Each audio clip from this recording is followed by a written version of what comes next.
Hello friends, नमस्कार and welcome to Komal Nahata official. इस video में हम रिव्यू करेंगे आज रिलीज हुई फिल्म फ्लाइट को।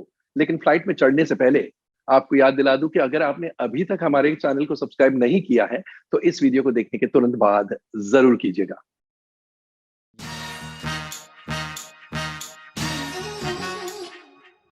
वेलकम अबॉर्ड द फ्लाइट कहने का मतलब है फ्लाइट आज रिलीज हुई है। फ्लाइट जैसे कि टाइटल सजेस्ट करता है एक मिड एयर एडवेंचर है। रणवीर मल्होत्रा यानी एक्टर मोहित चड्ढा वो एक एयरक्राफ्ट कंपनी के मालिक हैं।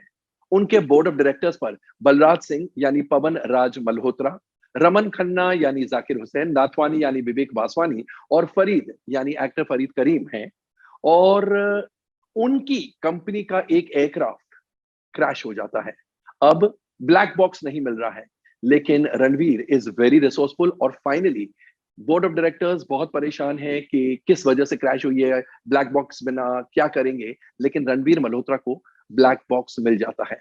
अब इस ब्लैक बॉक्स पर डिस्कशन करने के लिए मीटिंग बुलाई गई है इन्वेस्टर्स की और बोर्ड ऑफ डायरेक्टर्स की किसी और शहर में। और वहां जाने के लिए Ranveer Malhotra boards a chartered flight, उन्हीं की कंपनी की एयरक्राफ्ट है फीनिक्स, उसमें वो फ्लाई करने वाले हैं। एयरक्राफ्ट में बैठते ही उन्हें नींद आ जाती है, अकेले है, चार्टर्ड फ्लाइट है। लेकिन जब वो उठते हैं तो देखते हैं कुछ भयानक चीजें हो चुकी है फ्लाइट में, यानी एयरक्राफ्ट में। अब it is a question of survival, life death का सवाल है। Death is steering Ranveer Malhotra in the face. तो क्या रणवीर मल्होत्रा एयरक्राफ्ट को या अपने आप को या दोनों को बचा पाते हैं या नहीं पाते हैं, वो क्रक्स ऑफ द ड्रामा है। सारांश में ये स्टोरी है। स्टोरी सुनकर आपने सोचा होगा कि बहुत ही एक्साइटिंग स्टोरी है, right? Because mid air adventure Hindi cinema में बहुत कम देखने को मिले हैं। इसकी कहानी बबीता आशीवाल, मोहित चड्ढा और सूरज जोशी ने लिखी है। सूरज जोशी इस फिल्म के डायरेक्टर भी है। कहानी बहुत ही बचकानी है और बहुत इम्प्लॉजिबल है। कुछ भी बात ऐसे लगता नहीं है कि हो सकती है, जेन्युइन हो सकती है, रियल हो सकती है। पूरी स्टोरी एंड पूरा स्क्रीन प्ले भी इन तीनों ने लिखा है। तो पूरी स्टोरी और पूरा स्क्रीन प्ले इम्प्लॉजिबल है, अनबिलीवेबल है, और इसलिए आप एज एन ऑडियंस इन्वॉल्व नहीं होते हैं। ड्रामा आपके सामने अनफोल्ड होता है, आपकी आंखों के सामने, लेकिन आप वेरी पैसिवली उसे बैठकर देखते हैं। And edge of the seat thrill, after all mid air adventure है, लेकिन edge of the seat thrill बिल्कुल नहीं है। और जिस हिसाब से रणवीर मल्होत्रा एक मोमेंट ऑफ क्राइसिस में रिएक्ट करते हैं, आपको लगता है ऐसे कौन कर सकता है? कोई भी सेंसिबल ह्यूमन बीइंग ऐसी बातें नहीं करेगा। फॉर इंस्टेंस, वो गोल्फ खेलने लगते हैं फ्लाइट पर, वो गोल्फ खेल रहे हैं। अब उन्हें यह भी नहीं पता कि वो बच पाएंगे या मर जाएंगे, लेकिन कैन यू बिलीव, गोल्फ खेलने लगे। ऑफ कोर्स गोल्फ की बॉल है and there is a glass, तो he is trying to play. अब ये बहुत कूल बनने की कोशिश की है, लेकिन ये कूलनेस अगर सलमान खान या सनी देओल होते, जो बहुत पॉपुलर हीरोज है एंड जिनकी इमेज है, ही मैन की इमेज है, तो फिर भी शायद ऑडियंस डाइजेस्ट कर लेती, फिर भी शायद। लेकिन मोहित चड्ढा जो है रणवीर मल्होत्रा की भूमिका निभा रहे हैं, ही नाइदर हैज एन इमेज और राइटर्स ने उनके कैरेक्टर को डेवलप भी नहीं किया है। तो फिर हम कैसे उनके साथ हो सकते हैं? क्लाइमैक्स में भी, जब क्लाइमैक्स शुरू होता है एंड वो टच बेस करते हैं एयर कंट्रोल टावर से, उनके जो डायलॉग्स हैं with the officer in charge यानी Rukhsana played by Shibani Bedi and one of the directors, actually nominee director है वो, that is Balraj Singh, that is Pawan Raj Malhotra, उनके रिश्तेदारी है। तो ऐसे डायलॉग बाजी होती है उनके बीच में, खासकर रणवीर की साइड से। क्या आपको लगता है कोई भी इंसान जिनको डेथ स्टेयर कर रही है कि 5 मिनट में वो शायद खत्म हो सकते हैं, वो ऐसी मजाक कैसे कर सकते हैं? It is not at all cool.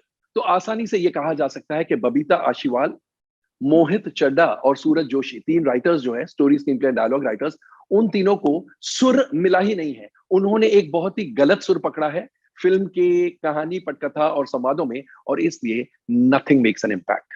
नहीं तो मिड एयर एडवेंचर और आपको नेल बाइटिंग फीलिंग ना दे, आप एज ऑफ द सीट ना आ जाए, तो फिर बात ही क्या बनती है? और पूरी फिल्म में ऐसा एक भी सीन नहीं है कि आपको लगे अभी क्या होगा, ऐसा बिल्कुल नहीं है। So it's a very poorly written story and screenplay, and सबसे बड़ी बात, वेरी इम्प्लॉजिबल। कुछ भी सही नहीं लगता है, कुछ भी सच्चा नहीं लगता है, सब बनावटी, सब मेड अप। एंड इन तीनों के डायलॉग्स भी काफी कमजोर है। तो ये तो ही बात स्क्रिप्ट की। अब एक नजर डालेंगे एक्टर्स के परफॉर्मेंसेस पर। मोहित चड्ढा ने खूब कोशिश की है कि वो कैरेक्टर में घुस जाए और परफॉर्मेंस अच्छा दे। परफॉर्मेंस ठीक ठाक है, लेकिन उनके जो सीन्स हैं, जिस हिसाब से वो बिहेव करते हैं, जब उन्हें पता है कि death is steering him in the face, वो इतना बनावटी लगता है कि उनके अच्छे परफॉर्मेंस को भी हम दाद नहीं दे सकते हैं। पवन राज मल्होत्रा जो बलराज सिंह बने हैं, ही इज गुड। एक सीन है जब फर्स्ट टाइम रणवीर और बलराज सिंह यानी मोहित चड्ढा और पवन राज मल्होत्रा एक दूसरे से बात कर रहे हैं। रणवीर फ्लाइट पर है, एयरक्राफ्ट में है, एंड बलराज नीचे कंट्रोल टावर में है। वो सीन में एक आंखें भर आती है because of Balraj Singh performance, because of Pawan Raj Malhotra performance. Zakir Hussain जो खन्ना की भूमिका निभा रहे हैं, he is also quite good. छोटा रोल है लेकिन he is quite good. And Nathwani की भूमिका में विवेक वासवानी एंड फरीद की भूमिका में Farid Karim lend okay support, all right support. Shibani Bedi जो रुखसाना एयर कंट्रोल ऑफिसर बनी है, उनका काम नेचुरल है और अच्छा है। तो ये तो ही बात एक्टर्स की। अब एक नजर डालते हैं डायरेक्शन और अन्य टेक्निकल एस्पेक्ट्स पर। सूरज जोशी के निर्देशन में ये फिल्म बनी है और उनका निर्देशन बिलो द मार्क है। एक्चुअली एक mid air adventure, mid air drama, और उसमें अगर audience edge of the seat पर नहीं आए, नेल बाइट नहीं करे, एक्साइट नहीं होए, ये नहीं सोचे कि अब क्या होगा अब क्या होगा, तो बात नहीं बनती। और इस फिल्म में वैसा ही होता है। बहुत पैसिवली वो व्यू करते हैं बिकॉज उन्हें पता है कि सब ये पूरी बातें जो है वो फेक है। बिकॉज जो रिएक्शन है किरदारों का, खासकर रणवीर मल्होत्रा का in that time of crisis, totally unbelievable है। तो his direction leaves something to be desired. Film में गाने नहीं है एंड थैंकफुली सो। तो म्यूजिक एंड लिरिक्स की तो बात हो ही नहीं सकती है। स्मृति मेनोचा का बैकग्राउंड स्कोर है एंड बैकग्राउंड म्यूजिक ठीक ठाक है।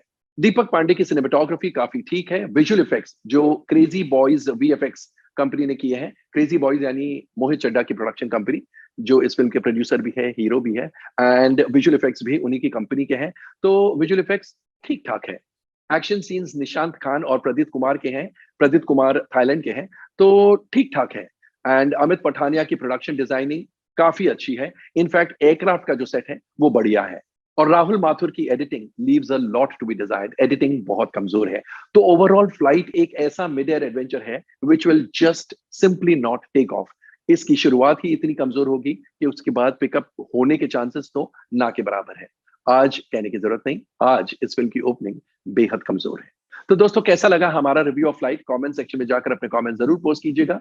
एंड अगर आपने भी फिल्म देखी है तो हमें बताइएगा कि आपको फिल्म कैसी लगी और फिल्म में काम किसका बढ़िया लगा।